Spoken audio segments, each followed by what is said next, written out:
Buonasera a tutti. Inizia la quinta puntata di Coralia Live, il talk show dei cori del Friuli Venezia Giulia. Rispetto alla scorsa settimana, qualcosa di nuovo c'è nell'area corale della nostra regione. È appena iniziato, infatti, Nativitas. Iniziato questa rete meravigliosa di concerti di musica corale che ci accompagna ogni anno nel periodo dell'Avvento e nel periodo natalizio, quest'anno chiaramente in una forma un po' particolare. Anche questa volta dovremo ascoltare, come è successo per Pascalia, i concerti a distanza, diciamo così, e anzi i cori stanno inviando delle registrazioni, delle cose preparate ad hoc oppure preparate in precedenza appunto di concerti di musica corale, e questo sarà anche l'argomento della nostra rubrica di coda, che è appunto Usci News, curata da Pierfilippo Rendina, che però ha in serbo per noi anche una sorpresa con la quale voleremo oltreoceano. Non ve l'aspettavate, vero? Ma del resto in questo periodo c'è un po' Christmas in New York e anche noi vogliamo avere un qualche collegamento appunto con gli Stati Uniti, dei quali si è molto parlato negli ultimi tempi, ma per altri motivi non corali. E invece noi nella prima rubrica, che è l'ingrediente del giorno, abbiamo scelto un ingrediente pieno di sapori, di colori, ed è quello della coralità scolastica. Ne parleremo con tre ospiti che si chiamano Francesco Calandra, Francesco Castellana e Marzio Serbo, e ognuno di loro ha qualcosa di molto speciale da raccontare sulla propria esperienza proprio nell'ambito dei cori scolastici. Poi sapete che c'è la rubrica di Lucia Vinzi, ed è la rubrica nella quale scopriamo coristi che fanno cose particolari. Ecco, Patrizia Ballarin, che ci saluta qui sotto, e salutiamo anche noi, ci ha parlato ad esempio delle coriste che ricamano, che fanno delle cose bellissime appunto, e fanno dei lavori che sono a maglia oppure sono veramente di ricamo. E noi continuiamo a cercare l'erborista, sappiatelo, noi vogliamo il corista erborista, non l'abbiamo ancora trovato, però abbiamo trovato cose che assolutamente non ci aspettavamo. Ci sono cose ancora più particolari dietro quei leggii. Sapete quando magari con il gruppo di amici o con il partner si dice, beh, ma facciamo sempre le stesse cose nel fine settimana, non c'è nessuna fantasia e così. Ecco, chi invece conosce Fabio Cassisi, che sarà l'ospite di Lucia Vinzi, questo non lo dice mai e scoprirete perché, non vi anticipo altro. E poi avremo l'angolo del CGR, dei giovani, del coro giovanile regionale. In questo caso, siccome è una puntata un po' young, diciamo, i coristi giovani che si occupano di coristi ancora più giovani. Quindi un investimento tra presente e futuro che verrà curato come sempre da Marco Obersnel, e le sue ospiti oggi sono Lisa Cernitz e Mietta Prez. A questo punto non mi resta che ricordarvi che noi siamo sempre in diretta, quindi se volete mandarvi dei messaggi, come hanno già fatto alcuni spettatori, potete inviarceli, commenti, domande, saluti, anche ci fanno sempre piacere, verranno pubblicati qui sotto. E adesso non ci resta che passare alla prima rubrica, l'ingrediente del giorno. Coralia, Coralia, Coralia,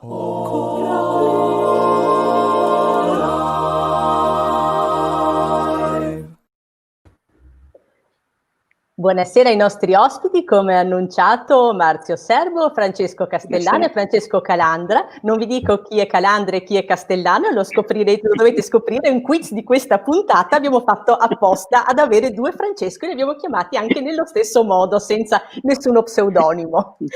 Per introdurre questo argomento, quello della coralità scolastica, volevo condividere con voi un mio pensiero, che effettivamente la coralità scolastica è una realtà molto forte, molto sviluppata, però poco appariscente, ovvero appare poco anche all'interno del mondo corale. Bisogna conoscerla, bisogna avere qualche aggancio, bisogna starci dentro. Io ad esempio l'ho scoperta frequentando il Festival di Primavera, che è il maggiore festival europeo della coralità scolastica, e lì mi sono accorta anche di un'altra cosa, di quale fosse la percentuale di cori scolastici della regione Friuli Venezia Giulia presenti in questa splendida manifestazione, a dimostrazione che proprio questa attività è molto sviluppata nella nostra regione ed è molto presente.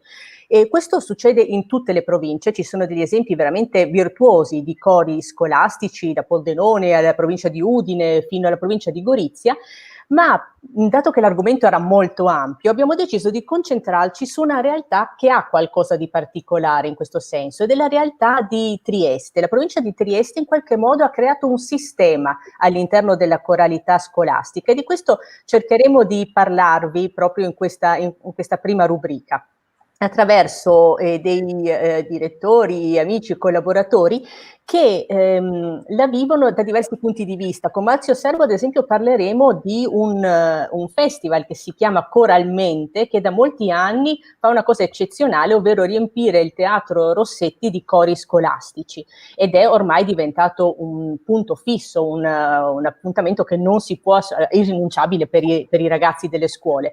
Come irrinunciabile, ad esempio, partecipare a grandi eventi come abbiamo già citato il Festival di Primavera, e Francesco Calandra ne sa qualcosa e ci potrà dire anche cosa significa questo per i ragazzi. Mentre invece io vorrei partire con Francesco Castellana, perché lui ha qualcosa di particolare, ovvero lui ha cominciato in qualche modo a promuovere la coralità scolastica quando ancora faceva parte di quelli che dovrebbero cantare nei cori scolastici. Quindi io mi chiedo, ma cosa ha spinto un ragazzo giovane, ancora appunto studente, a aprire, a promuovere un laboratorio scolastico? Buonasera a tutti, intanto. Fondamentalmente un senso di continuità di cui avevo bisogno, nel senso che provenendo da una scuola media che appunto ha investito e continua ad investire tantissimo nella musica, ritrovarmi in una scuola superiore in cui di fatto la musica non veniva praticata dentro le mura appunto dell'istituto, mi ha fatto pensare ma perché non proviamo nonostante in quegli anni io frequentassi un istituto tecnico, perché non proviamo con questi ragazzi a appunto avvicinarli a una realtà che io stesso appunto avevo scoperto all'interno di una scuola.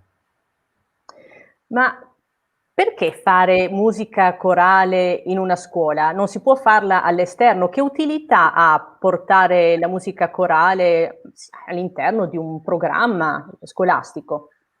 Ma sicuramente la musica corale ha molteplici aspetti formativi, ma ancor prima avvicina le persone, e in una scuola può essere molto utile avere questo tipo di realtà, come possono essere per esempio i gruppi di teatro, ma appunto le realtà corali che ancor prima di parlare di musica parlano di amicizia, di fratellanza, e farlo dentro una scuola, diciamo, crea minor distacco tra quella che è sicuramente un'arte che tante volte viene vista come un'arte lontana, come qualcosa di lontano dai giovani, che invece poi di fatto nell'ambiente scolastico trova un giardino assolutamente fertile, ecco.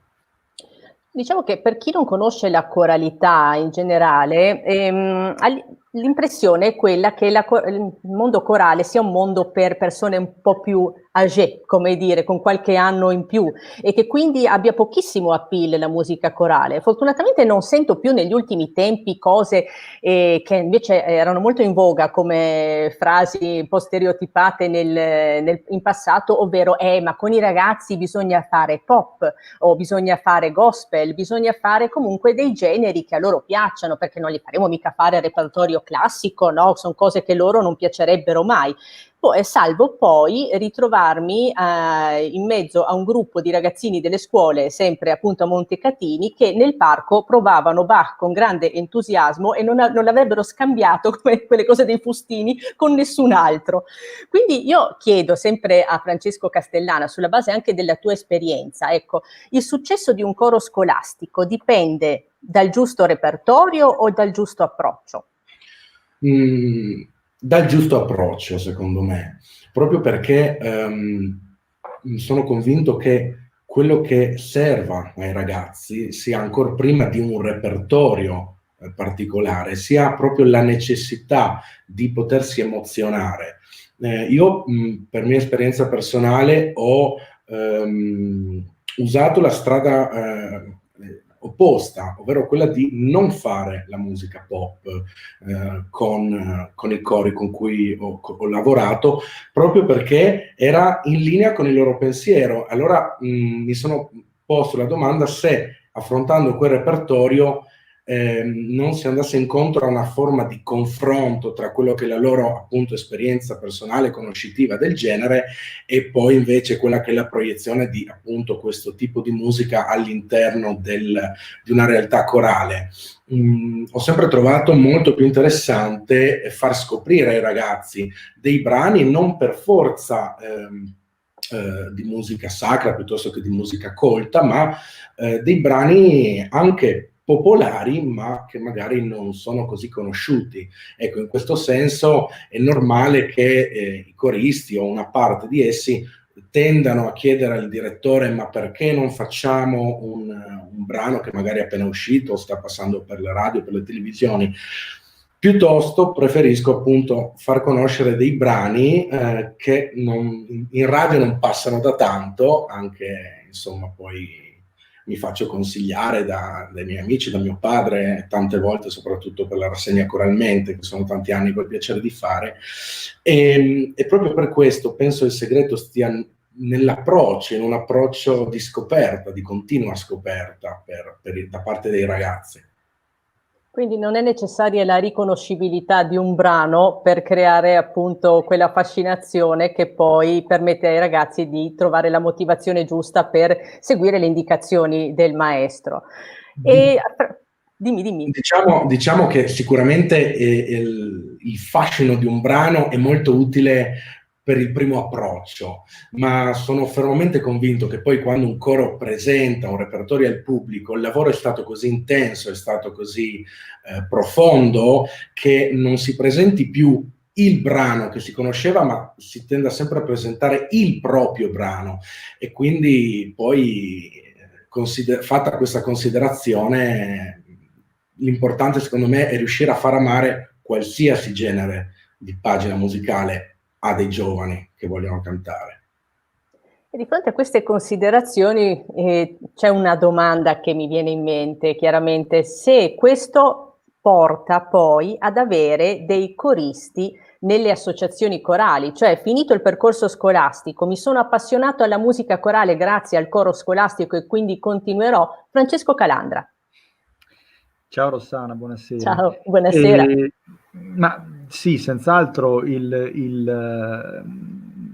considera che per molti ragazzi l'attività corale, il laboratorio corale è la prima o la principale esperienza musicale di musica fatta, di musica praticata, no?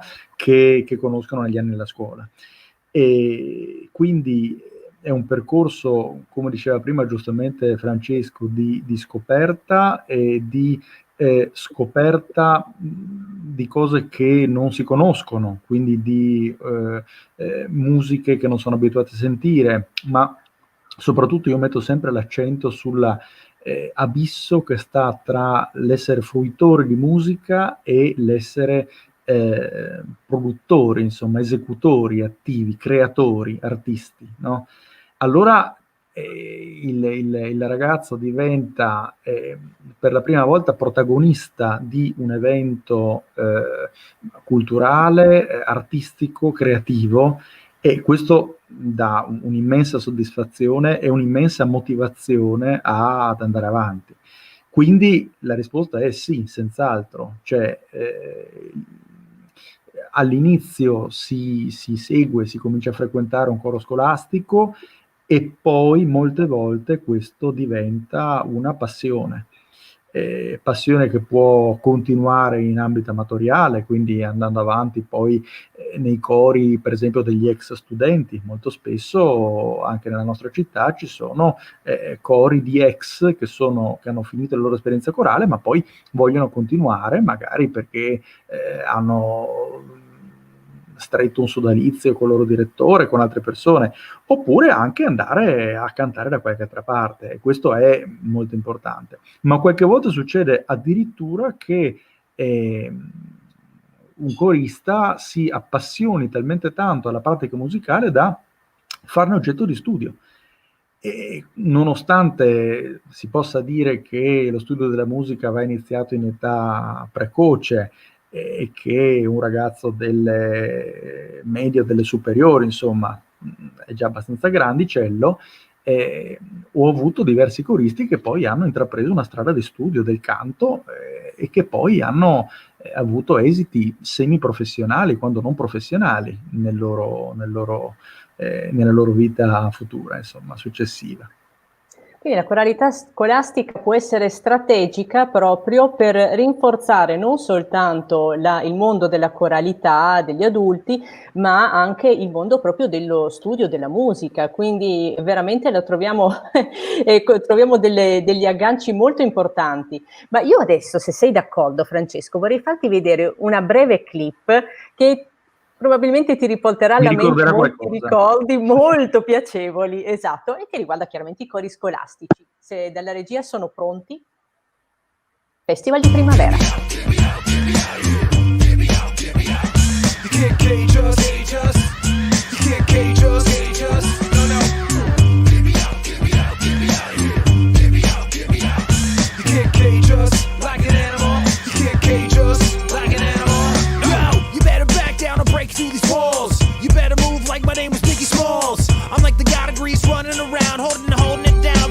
Mamma, sono viva e sono arrivata. Mi ha detto ciao. Per me il festival è emozione. Colori. Divertente. Aggregazione. Condivisione. Divertimento. Divertimento. Amicizia e divertimento. Canto, coralità. È emozione, il festival è emozione. Felicità. Una parola. Una scoperta. Divertirsi. Allegria. Incontro. È canto. Amicizia. Divertimento. È compagnia. Intesa. È amicizia. Divertimento. Amicizia. Allora lo sapete cosa dovete fare in questi giorni, vero? A modo. I bravi ragazzi e le brave ragazze. Divertimento. Tutto. Non lo so. Emozione. In una parola, novità. Amicizia. Per me il festival è amicizia. Va bene, ciao ciao mamma. Ciao. Farai la brava? Troppo. Sì. Sono troppo lontano da casa per farla brava. Ciao.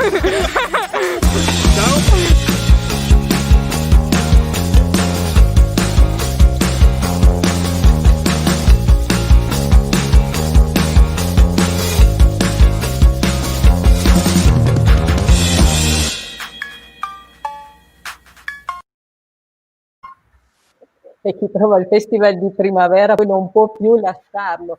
So di vari insegnanti che mi dicevano che fin dall'inizio dell'anno gli studenti, la prima domanda era: ma andiamo al festival di primavera? Poi ovviamente gli studenti provavano anche a ricattarmi un po', se fate i bravi, se raggiungiamo questi risultati a scuola possiamo magari andare al festival di primavera, ma era una cosa proprio, e addirittura chi finiva poi il proprio percorso di studi molto spesso diceva: beh, è la cosa che mi dispiacerà di più non poter andare al festival di primavera, perché chiaramente è legato alla coralità scolastica. Confermo.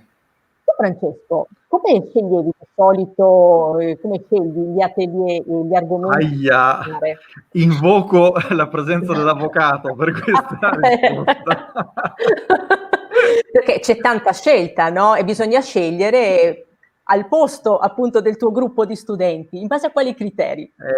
Sono giudice molto severo, devo dire, degli atelier, ma sostanzialmente come diceva prima, anche mi trovo perfettamente d'accordo con Francesco, essendo la coralità un fatto di approccio, molto importante, secondo me, è il direttore.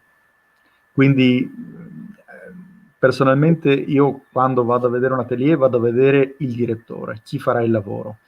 Il repertorio, proprio in base a quello che dicevamo prima, in realtà è assolutamente secondario. È importante nella misura in cui posso avere un gruppo più o meno preparato, più o meno sensibile, ecco, a certi autori, a certe epoche, però l'approccio resta fondamentale. Quindi siccome molto spesso conosciamo i direttori che vengono, sappiamo quali sono magari i loro punti di forza o quali sono le loro caratteristiche insomma più specifiche, allora li scegliamo in base a quello.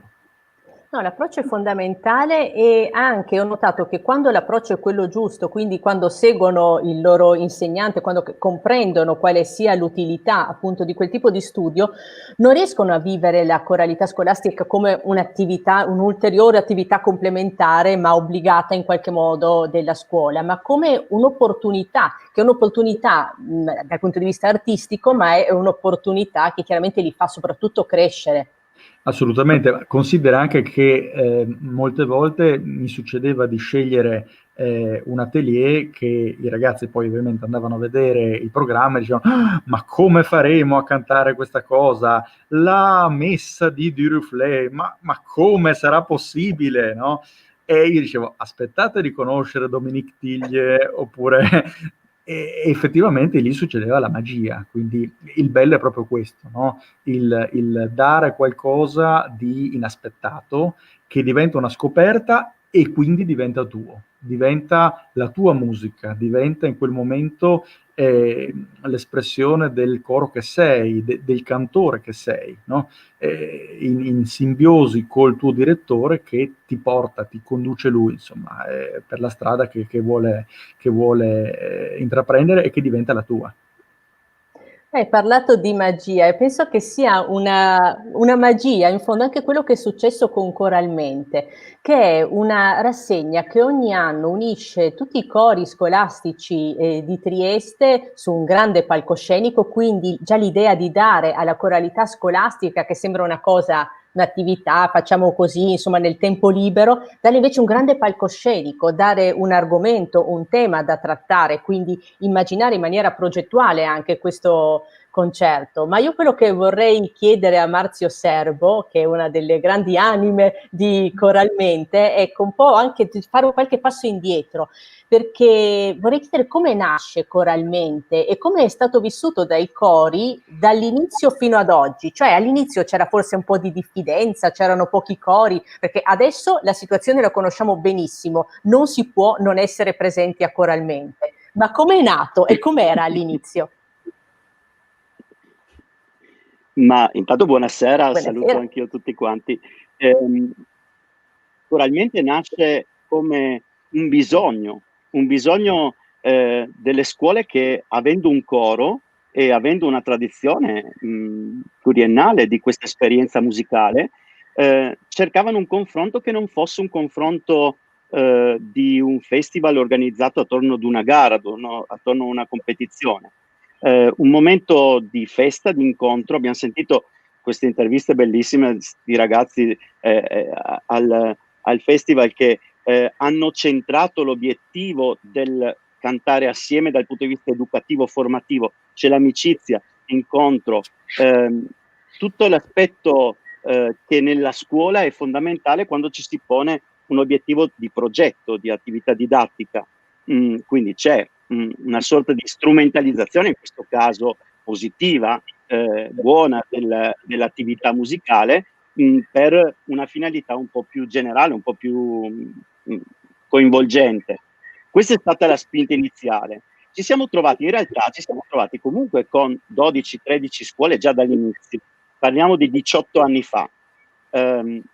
La prima scelta è stata la Sala Tripkovic, ai noi. perché ci siamo trovati con i genitori schiantati sulle vetrate che volevano entrare, falsificando i biglietti di ingresso, perché avevamo fatto gli inviti, avevamo fatto le fotocopie degli inviti per poter portare anche i nonni, i parenti, gli zii. Quindi centinaia di persone con le maschere del Teatro Verdi, che ricordo che la Tripkovic... Una specie di rivolta. Sì, Francesco si ricorda, con le maschere che tentavano di arginare questo fiume di persone che cercavano di entrare. Quindi è stato un grande successo inaspettato per tutti noi, già dall'inizio, dal punto di vista così delle aspettative del pubblico, anche su un pubblico di familiari, di amici. Ma questo ci ha spinto a chiedere anche un supporto all'ente di territorio, quindi il comune si è interessato e ha cominciato a supportare la nostra proposta, che è sempre stata una proposta solo delle scuole, nel senso non c'è un'organizzazione alle spalle che ci supporta, sono le scuole che in rete si organizzano per presentare quello che è il lavoro didattico che i cori svolgono durante l'anno. In realtà nelle prime due edizioni della rassegna avevamo come meta il canti di Natale, quindi questo periodo dell'anno, quindi poco tempo anche di preparazione. Questo forse si sentiva anche un po' nei risultati, soprattutto dei cori delle secondarie di primo grado, le scuole medie per capirci, perché avevano poco tempo di preparazione. Poi abbiamo spostato al periodo della primavera la scadenza, e così è rimasta negli anni. I temi si sono alternati ogni anno. Qui Francesco e Francesco, differente quale dei due Franceschi, sono due storici partecipi protagonisti della rassegna, quindi sanno che ogni anno ci si ritrova per tempo, si discute assieme, si cerca un filo conduttore, un tema, e da questo nasce anche un'idea, come dire, di coralità della coralità, è come una metacoralità che sovraintende il lavoro musicale. Questo è forse l'anima più interessante di questa rassegna, dove non c'è nessun tipo di competizione, anzi per chi come te, che sei una fedelissima nostra sostenitrice e che ci segue da tanti anni, la conclusione della rassegna è proprio una grande festa sul palco, dove tutti i ragazzi delle scuole medie e delle scuole superiori, per parlare con i vecchi termini, insieme, quindi circa 450-500 ragazzi ogni anno, cantano un unico pezzo, che è il pezzo conclusivo preparato da tutti i cori, con un direttore che ogni anno cambia a seconda delle disponibilità. Quindi c'è questo spirito proprio di coralità che emerge dalla rassegna, secondo me molto importante. No, ma poi mi dà l'impressione molto bella, chiaramente, coralmente, di essere veramente non una rassegna che è un contenitore del quale i ragazzi sono ospiti, i ragazzi sono protagonisti assoluti e se ne rendono conto.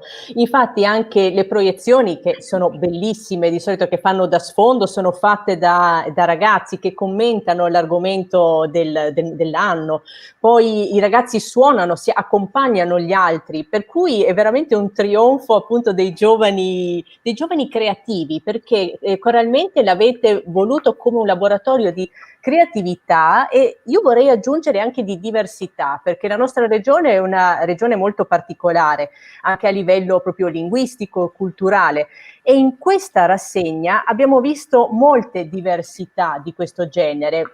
Credi che questo tipo di messaggio sia passato anche all'interno dei cori?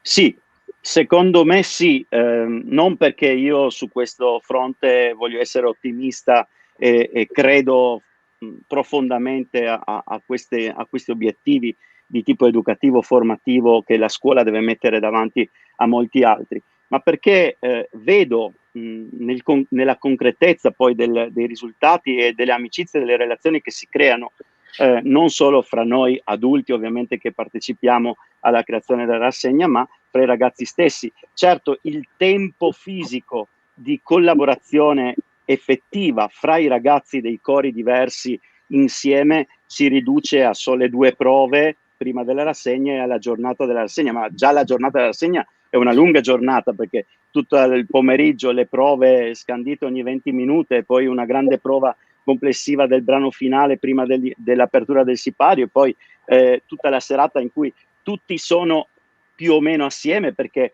chi non partecipa o aspetta dietro il palco o è in seconda galleria a vedere gli altri cori che partecipano, quindi c'è anche, come dire, una partecipazione che è sia passiva che attiva da parte dei ragazzi, che li rende copartecipi, coprotagonisti, e quindi credo sì, fortemente che ci sia una ricaduta reale nei ragazzi di questo dialogo, di questa apertura, che è un'apertura e anche una conoscenza reciproca, perché sono poche le occasioni, purtroppo, e lo dico da triestino che vive in una regione ricca di diversità, perché dai giuliani ai friulani, dalla carne al mare, abbiamo lingue, culture e tradizioni diverse che spesso conosciamo poco. La coralità può essere proprio un'occasione per conoscere e confrontarci fra identità diverse e iniziare a rispettarci un po' di più.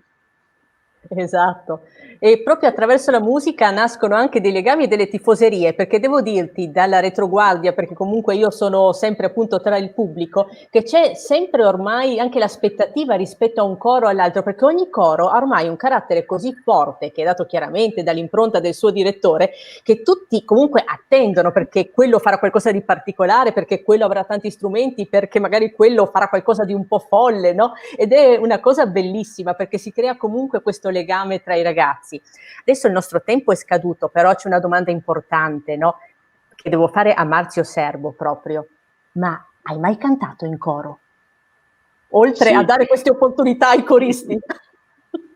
Sì, fin da bambino, prelevato dalle suore a scuola, in seconda elementare, per partecipare al coro, sì. Quindi sei la testimonianza che non se ne esce, perché comunque o si continua a cantare o si lavora per la musica corale. Esatto. Come fanno anche Francesco Castellana e Francesco Calandra, gli ospiti insieme a Marzio Serbo di questa nostra prima rubrica. È stato bellissimo condividere con voi questo mondo, queste emozioni del mondo della coralità scolastica, e adesso restate insieme a me, perché nella prossima rubrica potrebbe succedere di tutto, perché non solo coro. Coralia, Coralia, Coralia,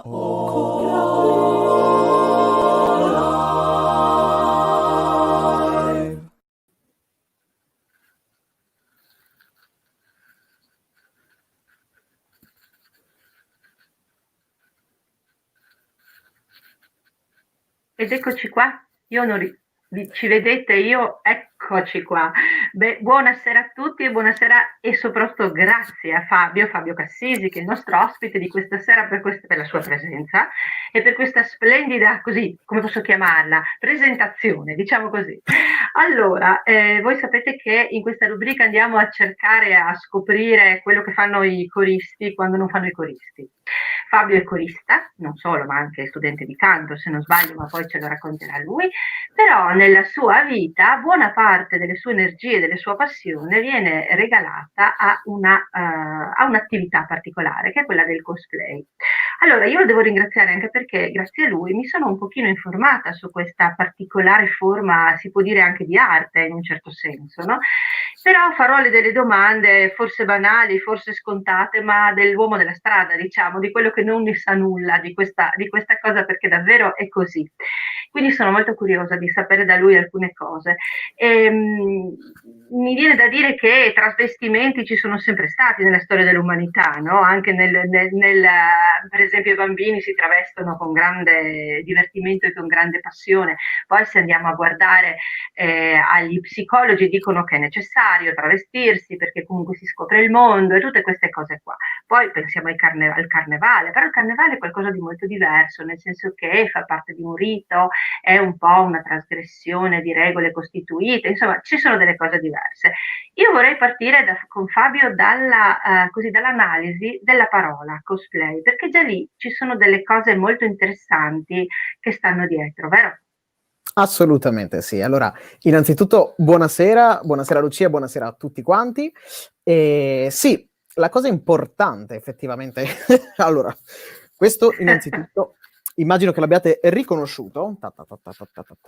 Questo, per esempio, partiamo da esempi appunto, è il cappello del cappellaio matto, e quindi appunto una delle varie suggestioni che mi piacerebbe appunto trattare con te questa sera. Cosplay, la parola cosplay appunto è formata da due parti, costume appunto e la parola playing.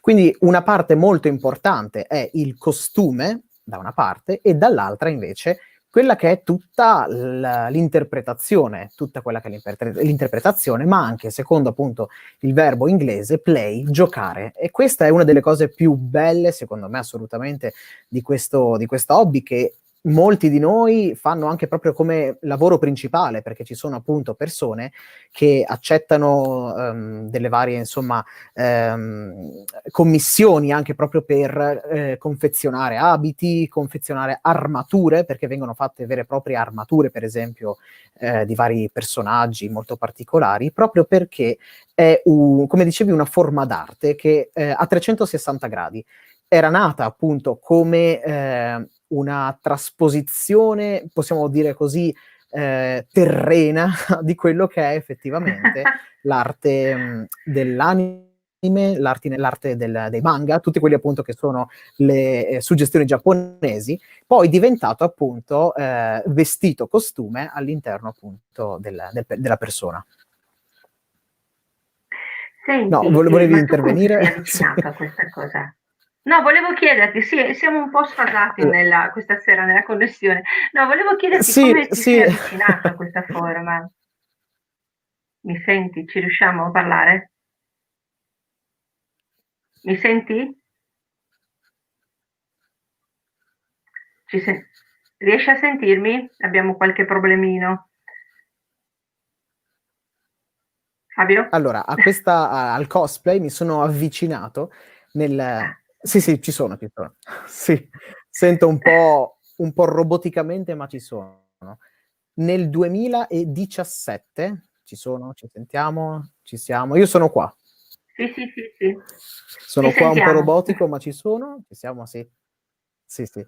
Nel 2017, con un personaggio che per me è la chiave di volta, quello che è proprio stato il personaggio che comunque ho più amato e che mi ha permesso anche di entrare nel mondo del cosplay, che è il Fantasma dell'Opera, e tra l'altro appunto, eccolo qua, il Fantasma dell'Opera, che ho cantato, che conosco appunto, ho studiato il ruolo, ed è il mio personaggio veramente preferito, non solo all'interno del musical, ma anche proprio di quello che può essere visto anche il ponte tra il mondo del cosplay e quello che invece è l'altra mia faccia da Dr. Jekyll e Mr. Hyde, la parte appunto del canto.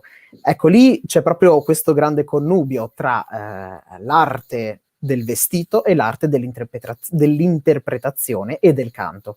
Ecco, qui vengono veramente a fondersi quelle che sono le mie due più grandi passioni e quella che è veramente appunto anche tutta la parte della potenzialità della voce umana, che anche questo è veramente, veramente molto, molto bello.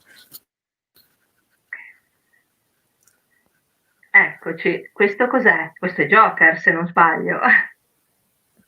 Abbiamo perso Fabio in questa puntata. C'è qualche momento di ritardo? Ecco, siamo in ritardo. Basta trovare il tempo giusto, quindi... Sì. Questo è Joker, vero?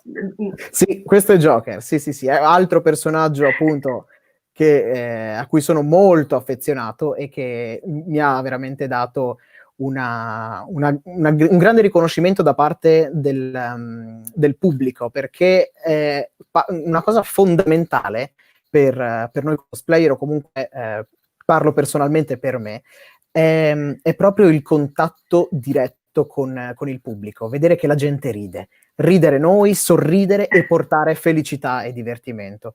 Ecco, poi ci sono altri personaggi appunto sotto le feste, Ebenezer Scrooge e il professore invece di Harry Potter, Gilderoy Alloc. Ecco, quello che volevo anche dire è che nel mondo del cosplay esistono veramente, si può fare il cosplay di qualsiasi personaggio, si può veramente partire dalle film, serie televisive, cartoni animati o per esempio appunto anche qua Gomez Adams, tutti i personaggi appunto che sono rimasti veramente iconici e che rappresentano sfaccettature della nostra personalità, perché anche questo è da dire. Ci sono appunto sotto Aladdin, il mondo Disney e l'amore della Disney che mi accompagna insomma da quando sono nato, e appunto la mia ragazza che è Marilu, appunto sarta, costumista, e che appunto mi aiuta a confezionare gli abiti più importanti, come appunto Capitan Uncino, che è diciamo, il mio personaggio preferito, quello che veramente mi sta dando delle emozioni particolari ed è appunto onnipresente, ci dormo anche assieme. Senti, ti faccio 2 domande di seguito perché non si sa come funziona questa connessione oggi. Infatti. Allora, una che mi interessa molto è come si scelgono i personaggi, perché sempre pensando ai trasvestimenti di cui parlavo prima dei bambini, no? Spesso si dice che si scelgono dei personaggi che permettono di scoprire il mondo, no? Magari molto diversi da noi, che però ci danno delle occasioni per ragionare su aspetti che non conosciamo. Uno è questo. L'altro è la questione del fare, perché è un fare sicuramente di immedesimazione, no? Cioè molto teatrale per certi versi, però c'è anche un fare molto artigianale che è quello del costume, perché i costumi sono davvero delle cose straordinarie, sono splendidi, cioè sono accuratissimi e praticamente sempre fatti a mano, quindi c'è una professionalità enorme. Speriamo che tenga duro la connessione. Tu, Esatto. 2 domande in una, vai. Allora, parto dalla seconda domanda, la domanda appunto relativa al costume. Alle mie spalle c'è Capitan Uncino, appunto, il costume che è veramente un capolavoro, e così, giusto per dare dei numeri, secondo te, quanto filo abbiamo utilizzato per cucire questo abito? Guarda, io sono una sarta assolutamente amatorialissima, direi tantissimo, direi Tantissimo, un'infinità, esatto. perché vedo, da quello che si può vedere, perché veramente anche tutte quelle cosine, insomma, cioè non è un lavoro così, ecco. Ho fatto qualche vestito di carnevale, io niente di più. Fabio, l'abbiamo perso di nuovo? No, esatto. Infatti anche ci sono. Ecco appunto per esempio, no, per dire, tutte queste nappine, le nappe, queste piccole appunto nappe, spolverini che vedi appunto alle spalle, sono fatti tutti a mano, quindi non so se si sente, se non ci senti più. Sì, si sente. Sì. Io ti sento. Ok. Queste nappine sono tutte quante fatte a mano, appunto abbiamo preso la forchettina, fatto su il filo dal rocchetto, fatte le varie nappine e appunto vediamo se ci sono, sì, fatte le varie nappine a mano sulla forchettina e appunto costruito tutto quanto l'abito. Ci sono 2 chilometri di filo dorato. Rende l'idea. Giusto per dare una suggestione, sì, così, il chilometro rende un'idea. l'idea, direi. E oltre appunto ai materiali, vediamo se ci siamo. Sì, abbastanza, sì, ci sei, vai. Che c'è un po' di esatto, c'è un po' di delay tra noi due. 2 chilometri e poi appunto lasciando anche tutta quanta la stoffa, ci sono 6 metri, 6, 12 appunto, la ruota intera, le varie 50 metri di passamaneria dorata, insomma, oltre appunto a tutto quello che è l'aspetto finale, appunto, come in un concerto, alla fine si vede solamente la prestazione, ma non si sa. La gente che viene a vedere, appunto, i profani, non sanno quanto effettivo lavoro ci sia dietro, quante prove, quanto sudore, quanto studio ci sia dietro. E appunto diciamo che è come appunto il mondo corale, si fanno prove, si continua ad avere appunto un rapporto incredibile con quello che si sta facendo per arrivare alla fine alla performance, che è appunto il nostro vestito finale e l'interpretazione del personaggio. E quindi appunto oltre a Marilu, che è appunto la mia ragazza, posso ricordare appunto la cosa più bella anche di questo mondo, come si scelgono i personaggi, che era la prima domanda, esatto. E come dicevi anche tu, no? Scegliere personaggi che sono qui appunto io scelgo personaggi molto strani che permettono anche appunto di scandagliare scandagliare la persona e la personalità umana e quella che siamo noi. Però come dicevi tu, anche appunto personaggi che ci sono abbastanza lontani, personaggi che sono distanti dalla nostra persona, assolutamente vero. E infatti, per esempio, ho fatto il professor Gilderoy Alloc, farlocco numero 1, che però appunto io odio all'interno e qui lo dico e qui lo sottolineo, io odio questo personaggio all'interno della saga, ma è meraviglioso portarlo alle fiere del fumetto, appunto, alle quali partecipiamo, perché è divertentissimo, veramente vedere la gente che ti si avvicina, oh professore, e tu ti giri appunto, sorridi e divertiti appunto lasciate che vi presenti il vostro nuovo insegnante di difesa contro le arti oscure. Sorridi appunto alla gente, ma sei altamente fastidioso. Quindi nonostante questi fastidi, come dici tu appunto, c'è il fatto dello scandagliare appunto le varie possibilità e le varie, insomma, conoscenze. E appunto siamo tutti una grande famiglia. La cosa molto bella è questa, che è veramente come essere in coro. Ogni volta che si torna a una fiera del fumetto è come tornare a casa. È una cosa bellissima, perché appunto in fin dei conti siamo sempre noi, esattamente come nel mondo corale. Ci conosciamo tutti quanti, bene o male, ed è proprio questo bello, il sentirsi parte di una famiglia, divertirsi tutti quanti assieme. Infatti volevo salutare Cristina Verardo, Miriam, che ha scritto il messaggio prima, è la figlia di Cristina. Non si direbbe, ma espugna. Quindi la cosa divertente del cosplay è anche questa, poter cambiare a tal punto da diventare personaggi che non avremmo mai pensato.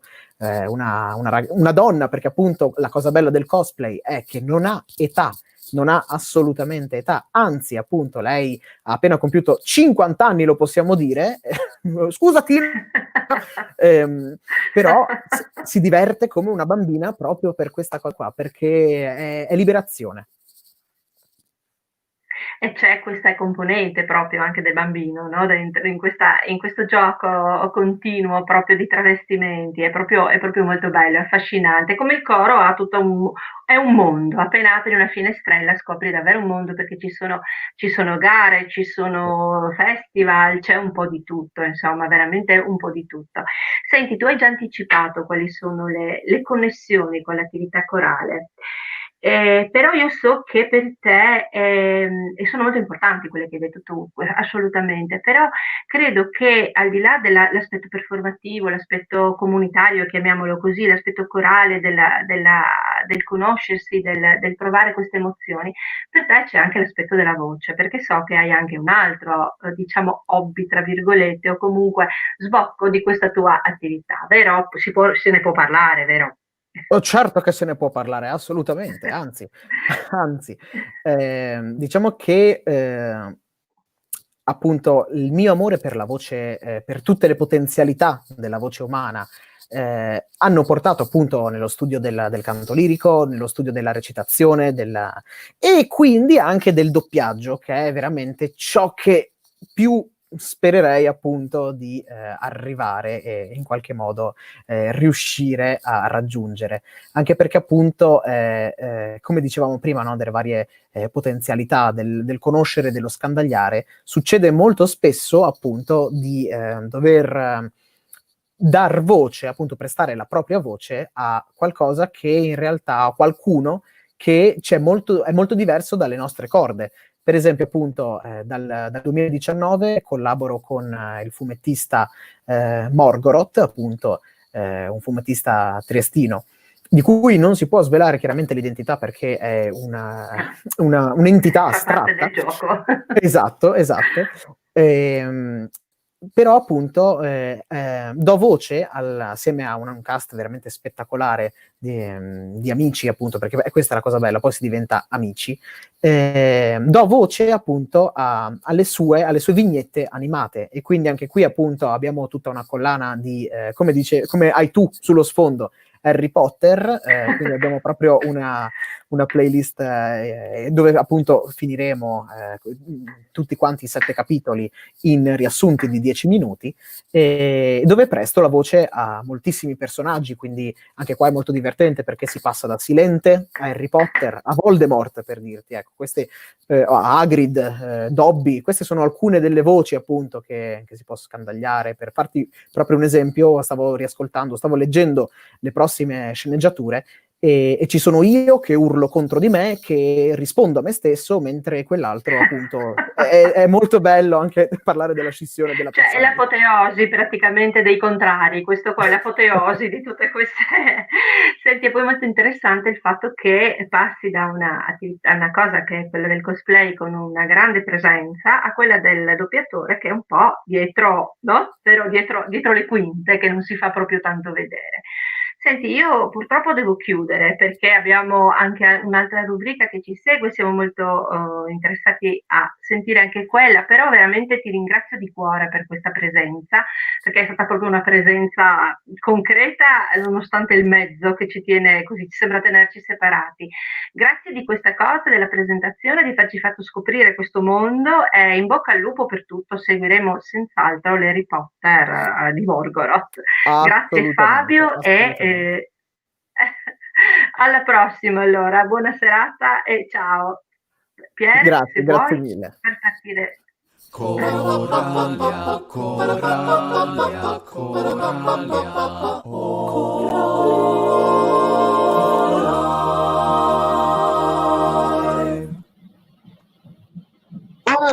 Buonasera a tutti, e dopo queste due incredibili oggi, sono state veramente divertenti, piacevoli, arriviamo noi a parlare, torniamo indietro con Lisa e Mietta. Buonasera. Buonasera. Ciao Marco, buonasera.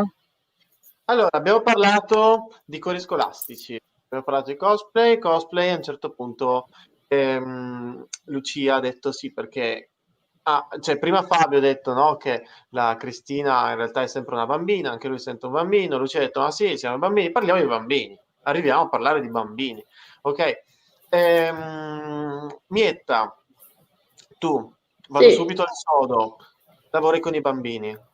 Io lavoro con i bambini, insegno educazione musicale e pianoforte nelle scuole di musica, e poi faccio anche progetti di musica come esperto esterno all'interno di asili e di scuole primarie.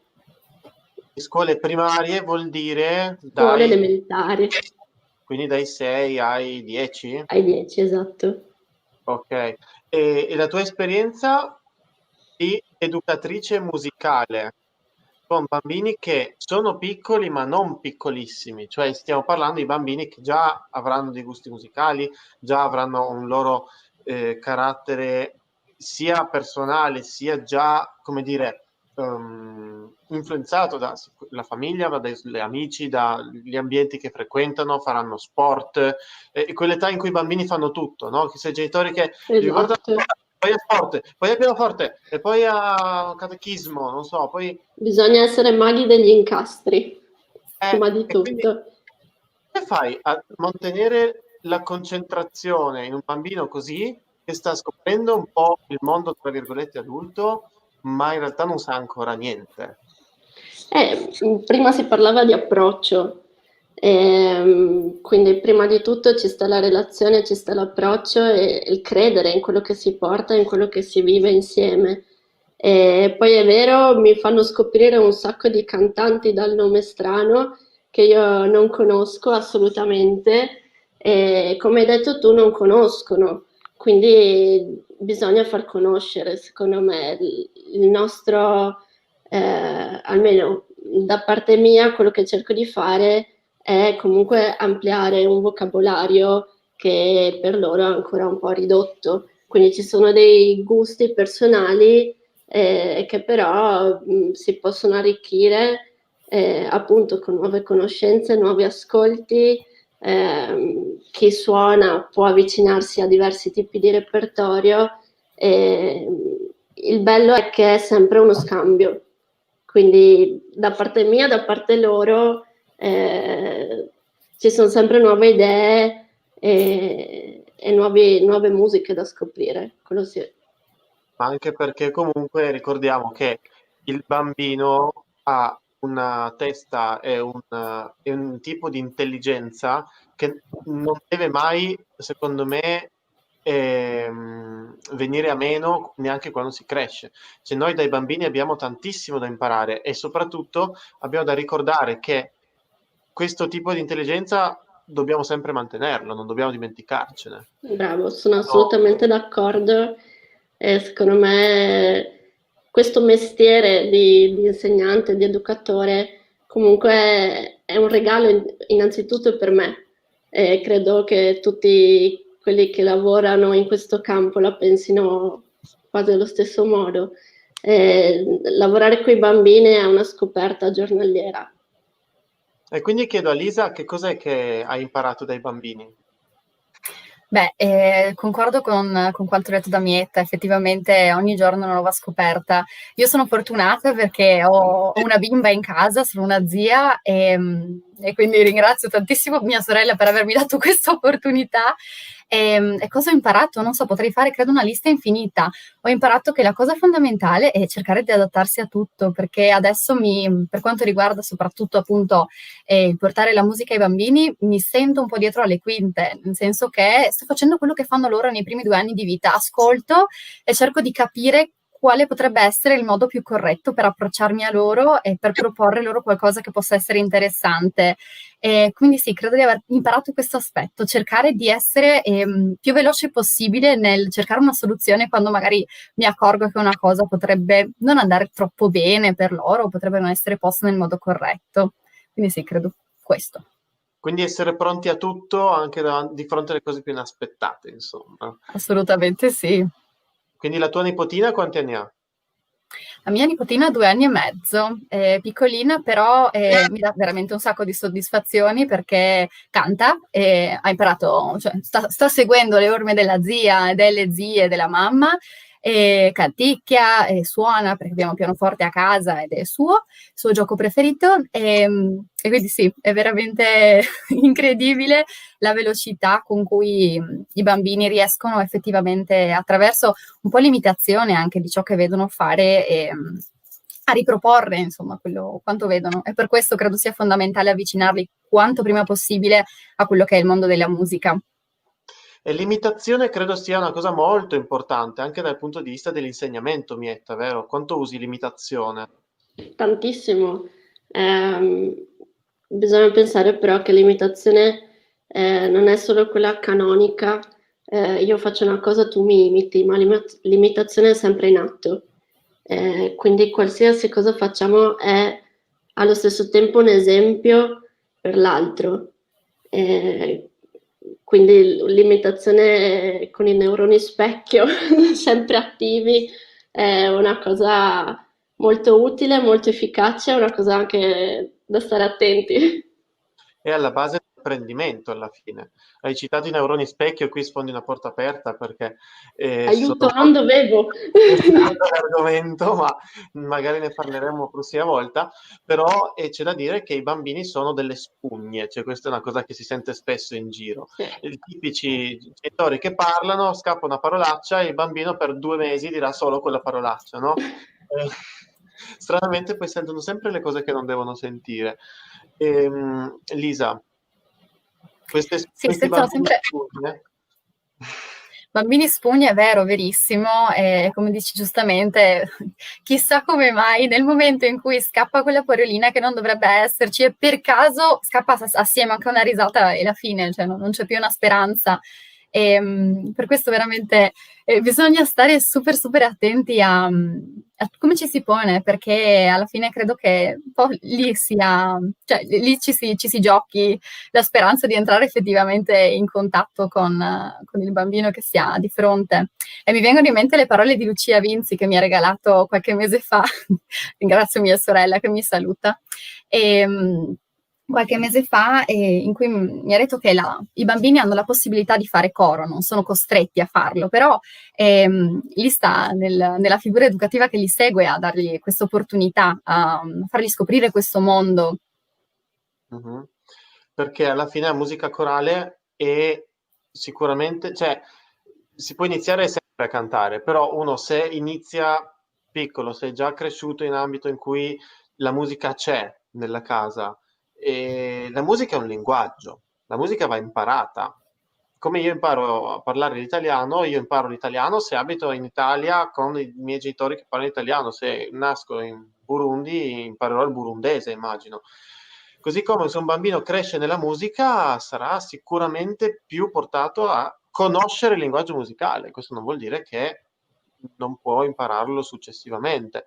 Però anche qua, quando si parla di apprendimento, credo che per qualsiasi cosa iniziare prima sia meglio. Questo si parlava anche nella prima rubrica che Francesco Calandra diceva sì, la musica normalmente si inizia prima, però io ho avuto studenti, diceva, delle medie e delle superiori che poi hanno intrapreso una carriera comunque. Quindi questo mi etta, ok, tu lavori con bambini delle scuole primarie, ma l'hai riscontrato anche in ragazzi un po' più grandi, se ci hai avuto modo di Primaria lavorare? infanzia.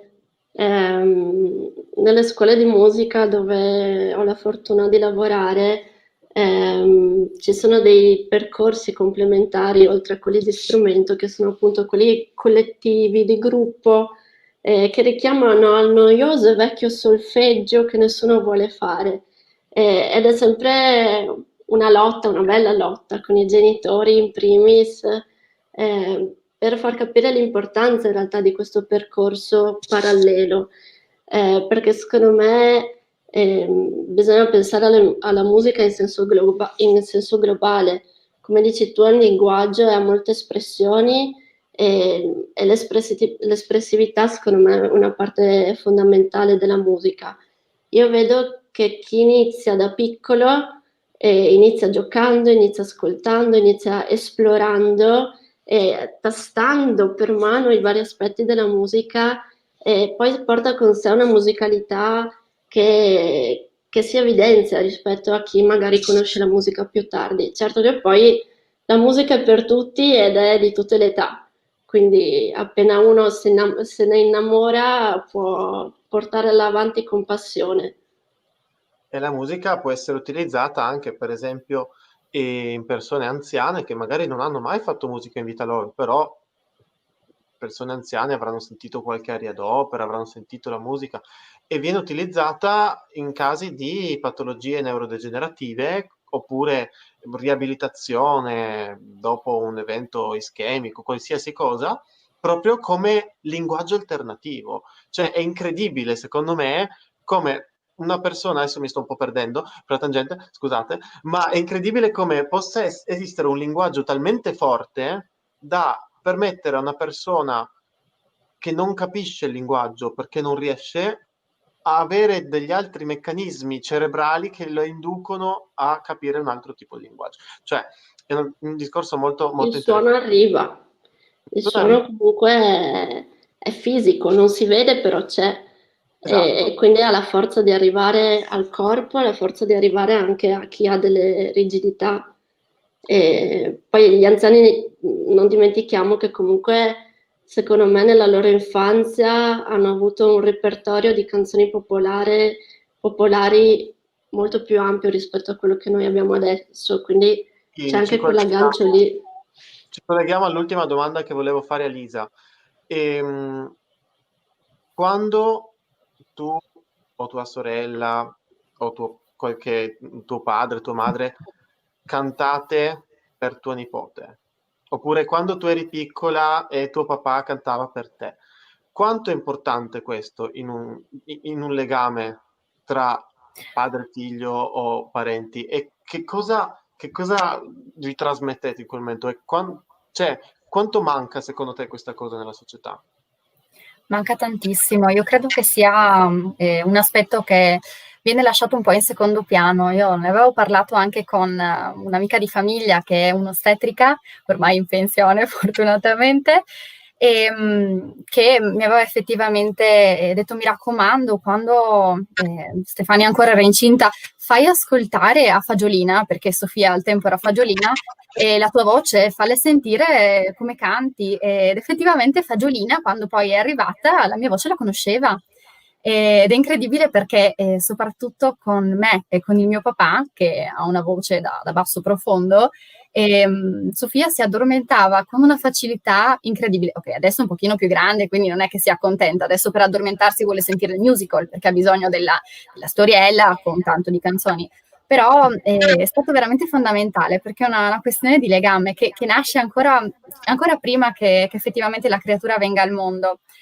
Sia qui, però è veramente incredibile e sì, è un legame fortissimo.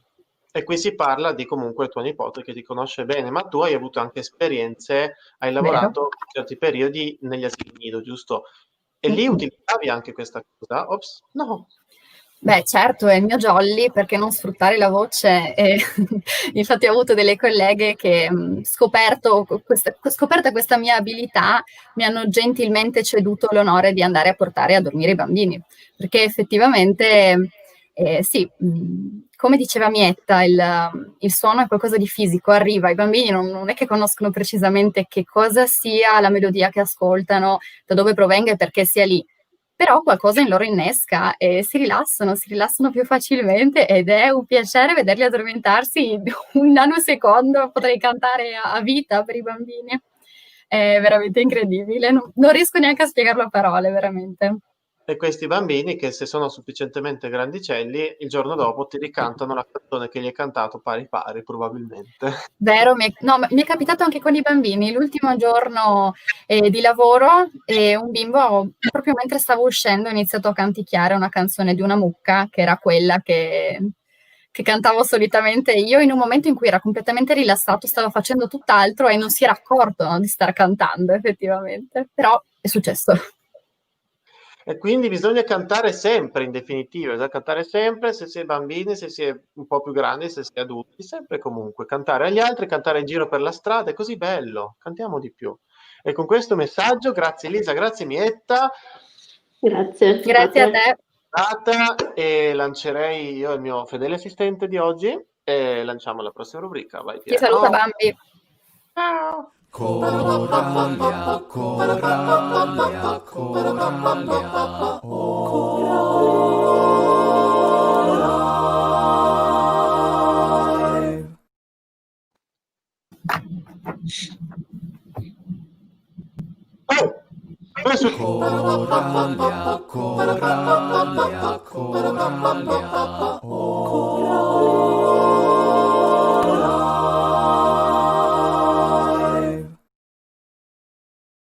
E buonasera a tutti, ho voluto fare uno scherzone finale al nostro amico Obi, ricreando la scena che si era presentata alla puntata della settimana scorsa.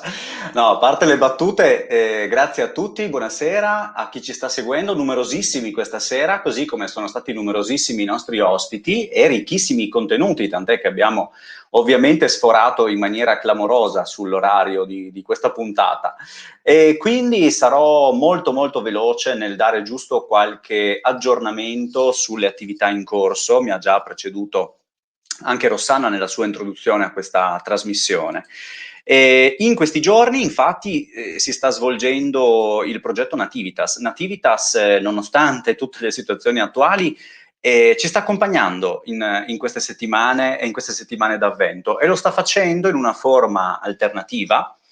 Abbiamo voluto raccogliere dai cori che avevano aderito al progetto e che erano pronti a realizzare i concerti in presenza alcune registrazioni audio e video che ci accompagneranno in tutto il periodo dal 6 dicembre al 6 gennaio con una ricca programmazione, dei veri e propri happening sonori programmati in una certa data, una certa ora. Da quel momento questi piccoli programmi progetto vengono messi online e vengono resi fruibili a tutto il largo pubblico della rete, perché tutto questo ovviamente è un'iniziativa online, dal momento che in tutto questo periodo I concerti in presenza, le attività in presenza purtroppo non sono ancora possibili. Quindi l'invito è continuare a seguirci fino all'Epifania e farlo tramite i canali social, Facebook, YouTube, ma soprattutto attraverso il nostro sito www.uscfvg.it, nel quale si trova tutta la calendarizzazione, che è un continuo processo in divenire, perché di settimana in settimana il palinsesto si arricchisce di nuovi contenuti. Colgo l'occasione anche per estendere un invito da parte della Federazione Nazionale Feniarco per un'altra iniziativa natalizia che si sta concretizzando in questi giorni, chiamata Christmas Choral Mashup. È un progetto che vuole coinvolgere tutti i coristi che desiderano partecipare a questa iniziativa su tutto il territorio nazionale e quindi anche della nostra regione, per realizzare l'incisione di un arrangiamento con è un intreccio, un incrocio di 10 melodie natalizie che si alternano tra i diversi registri vocali ed è stato realizzato appositamente per l'occasione da Alessandro Cadario. In questo brano è prevista una parte dedicata alle voci bianche, una alle voci solo femminili, una parte all'unisono, una parte per coro misto a 5 voci. A brevissimo sul sito di Feniarco, se non già in queste ore dalle prossime, saranno pubblicate tutte le istruzioni per incidere la propria parte, sia dal punto di vista audio che video, inviarla alla federazione e così contribuire a costruire questo progetto trasversale che vuole coinvolgere tutte le espressioni di tutti gli organici della coralità presente sul nostro territorio. E l'unica cosa, i tempi. Calcolateli molto bene perché questo progetto, invio dei materiali, si concluderà martedì 15 dicembre, quindi sono pochi giorni per poter partecipare a questa iniziativa. Come è tuttora in corso un'altra iniziativa di Feniarco che si articola attraverso degli webinar dedicati alla formazione e alle istruzioni sull'utilizzo del portale italiacori.it, di cui abbiamo parlato anche nelle puntate precedenti di Coralia Live. Un incontro si è già tenuto proprio ieri, ma ce ne sono ancora 2, quindi se avete perso l'opportunità di partecipare a questo webinar nella giornata di ieri, avete ancora la possibilità di farlo, vi potete iscrivere liberamente, è aperto a tutti i cori gratuitamente, e le prossime date sono sabato 12 dicembre e martedì 15 dicembre. Ovviamente tutte le informazioni sono reperibili sul sito www.feniarco.it. Per concludere questa rubrica di oggi, segnalando una interessante iniziativa che ci è arrivata da uno dei nostri cori associati della nostra regione, dalla provincia di Pordenone. Il coro Ana Montecavallo ci ha segnalato una interessante iniziativa. Partita ancora a fine primavera, il coro pordenonese ha realizzato un coro virtuale, e voi direte che c'è di nuovo, ne abbiamo visti tanti in questi mesi, ma la caratteristica particolare di questo progetto è stato la collaborazione transoceanica con lo Smith College Chamber Singers, un coro universitario femminile degli Stati Uniti, per la realizzazione di un brano, guarda caso, in lingua friulana, Suspir dall'anime di Oreste Rosso. Una collaborazione che è nata dall'amicizia tra i due direttori, tra Roberto Cescut e Jonathan Hirsch, direttore del coro statunitense, peraltro coro che è stato nella nostra regione negli anni passati, è stato ospite a Sacile nel 2014, con l'obiettivo di mettere assieme tra il coro maschile alpino e il coro femminile universitario, costruire e mettere assieme l'esecuzione di un brano a voci miste che altrimenti non sarebbe stato possibile per i due organici separati. Abbiamo preparato un piccolissimo estratto di questo brano e lo vogliamo proporre ai nostri ascoltatori di Coralia Live. Al termine di questo breve estratto, ritorneremo in studio per i saluti conclusivi.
E spero che i coristi ci stiano seguendo, sicuramente è una bella soddisfazione anche chiudere insieme a noi questa puntata di Coralia Live, dalla quale, Pier, io non vorrei più uscire, mi è piaciuta moltissimo, veramente è stata una puntata ricca di contenuti che abbiamo fatto, mi sembra, tutti con grande entusiasmo e con molta partecipazione. Allora io ringrazio innanzitutto gli ospiti della prima rubrica, quella sui cori scolastici. Abbiamo con noi, appunto, abbiamo avuto Marzio Servo, Francesco Calandra e Francesco Castellana.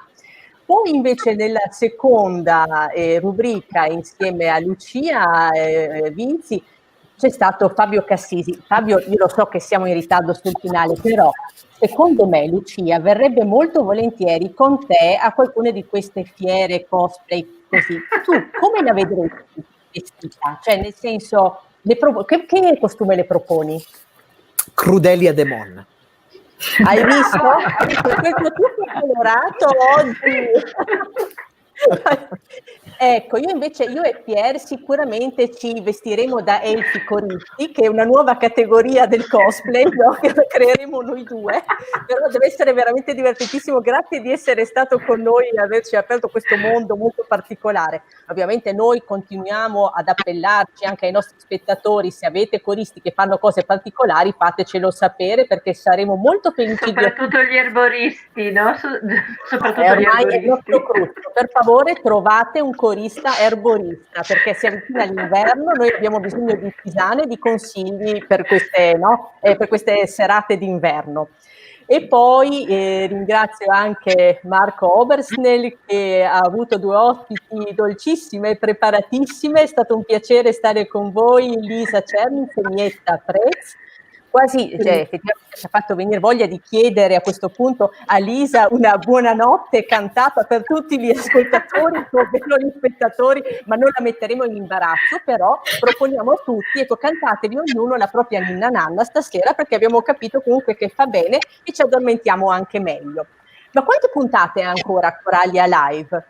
Quanti potranno essere gli assistenti di Marco Obersnell, perché non so quanti pupazzetti possa avere ancora nella sua collezione, ma finché ci sono pupazzetti c'è speranza. Quindi noi aspettiamo infinito, ecco, quindi vedete un po' voi.